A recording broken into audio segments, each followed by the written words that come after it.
Time for Money Tuesday, and if you use the new year to get refocused on your finances, there is a way you can do it fast. Stewart Welch from the Welch Group joined just to explain what the acronym FAST means and how it could help you reach your goals. Good to see you this morning. Good morning. Yeah, so I mean, everybody I know probably says, all right, I want to make this year better than last. That's for sure financially. But where's a good place to start? So I think most people fail in goals because they get stuck in the details.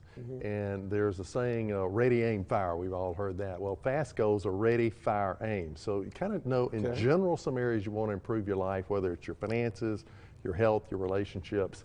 I say don't worry about all the details right now. Let's just get into action. So the FAST goal stands for fast, focused action for specific time-bound goals. But the key is action. So let's talk about finances. You know you need to be saving more for retirement.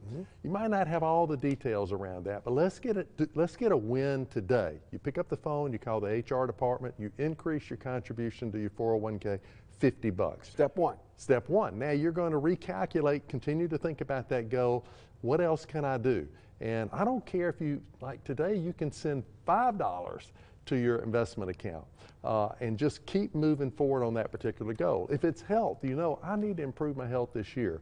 Well, I don't know all the details around that, but I know I can walk 20 minutes today. And then I'm going to build on that success. So it's really critical to get into action and then refine it as you go. It's like re-aim and take another shot. How important do you think it is to write it down?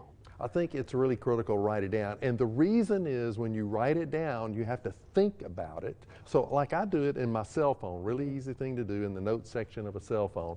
I write it down and it does something to your subconscious because now it's in your brain, and if you'll remind yourself, like look at the goals on a daily basis, it'll continue to reinforce that, and just be thinking about every day, what can I do to have incremental improvement? So if you walk 20 minutes, maybe the next day you walk 21 minutes.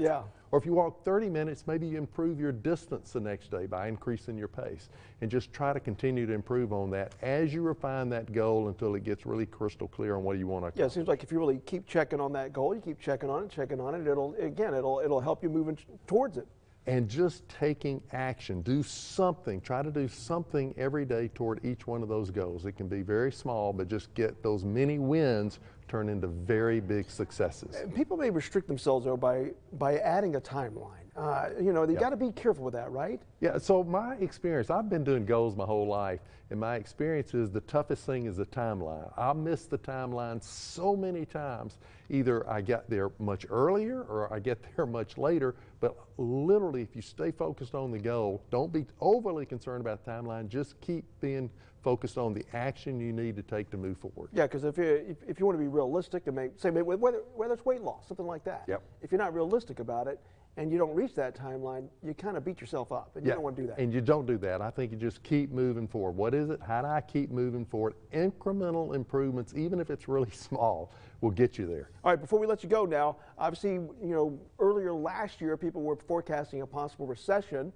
The Dow's been up. There are some record highs there. The market's been up. What do you foresee? Look in your crystal ball. Well, you're hearing a lot of talk about the market falling off in the next year. And so I think I would look at that as an opportunity. If you're investing on a systematic basis, that's actually going to work in your favor. And in the long run, the market always moves up. So the main thing is to be very systematic and very disciplined. All right, Stewart Welch from the Welch Group. I do appreciate it. Happy New Year to you, sir. Same to you, Mike. All right, we'll be right back.